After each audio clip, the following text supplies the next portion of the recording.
House Republicans are pressing the State Department for a secret message in the investigation over the U.S. exit from Afghanistan in July of 2021. Now, U.S. diplomats reportedly warned that Kabul could collapse if American troops withdrew. It was first reported by the Wall Street Journal, and it's one of the strongest pieces of evidence that the Biden administration had been warned about the Taliban's advance and that Afghanistan's military may not have been able to stop it. Secretary of State Antony Blinken says he doesn't want to provide Congress with the classified cable because it could discourage workers from using the descent channel in the future. And Ukraine says it hit a railway depot and knocked out power in a Russian-occupied city today. And this as Ukraine suggests it could soon launch a counterattack against Russian forces. Now, Russian attacks have reportedly gone down drastically for 4 straight weeks now, to 69 in the past 7 days. That's from 124 in the first week of March. And a senior Russian diplomat says that Moscow is no longer going to be sharing information about its nuclear forces with the U.S. On Tuesday, Russia's Navy fired supersonic anti-ship missiles at a mock target in the Sea of Japan. The U.S. says that it, too, has stopped sharing data on nuclear forces with Russia. Joining us now, retired Brigadier General Mark Kimmit. General, it's good to see you. Thanks for being here. Sure.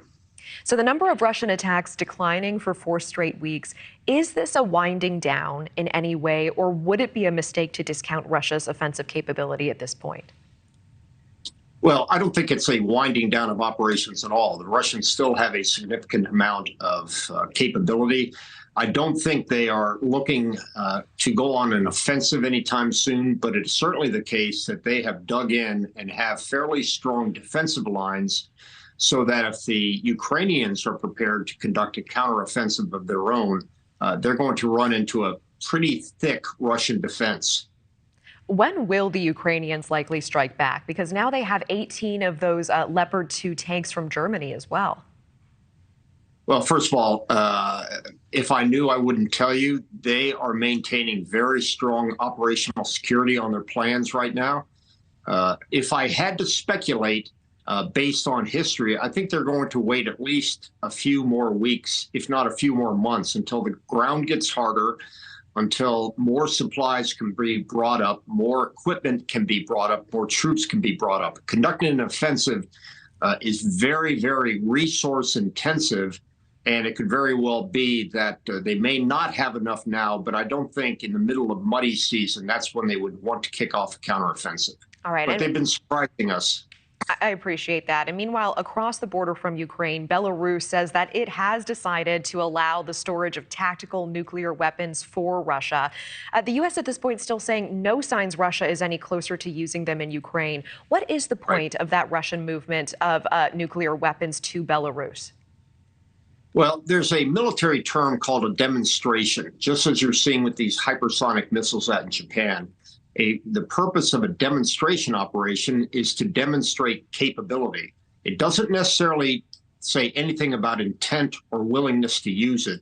But basically, this is Putin flexing his muscles, saying, if things get bad, this is what I can use against you. But it should not be considered an indication that he will use them.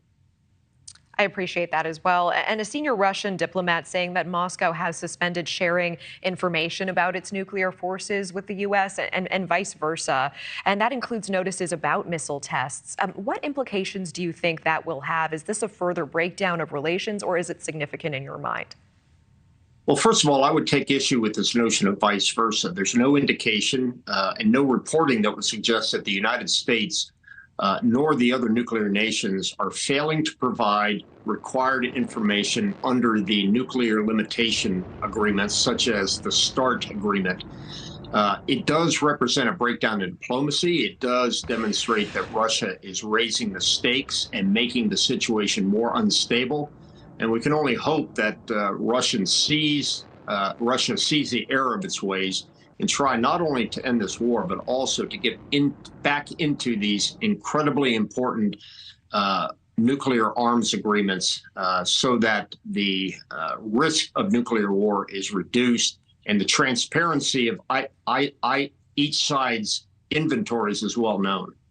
Can we talk about China's involvement with all of this for a moment? Because we know President Volodymyr Zelensky has invited China's president to visit Ukraine. Do you think that China's president would ever take him up on that offer?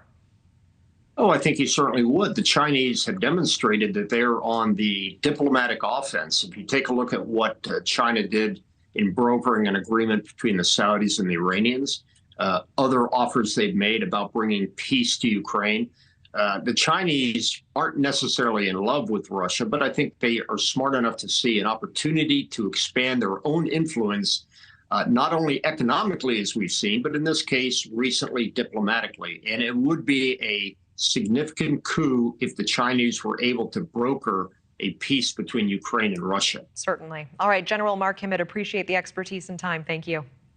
Thank you.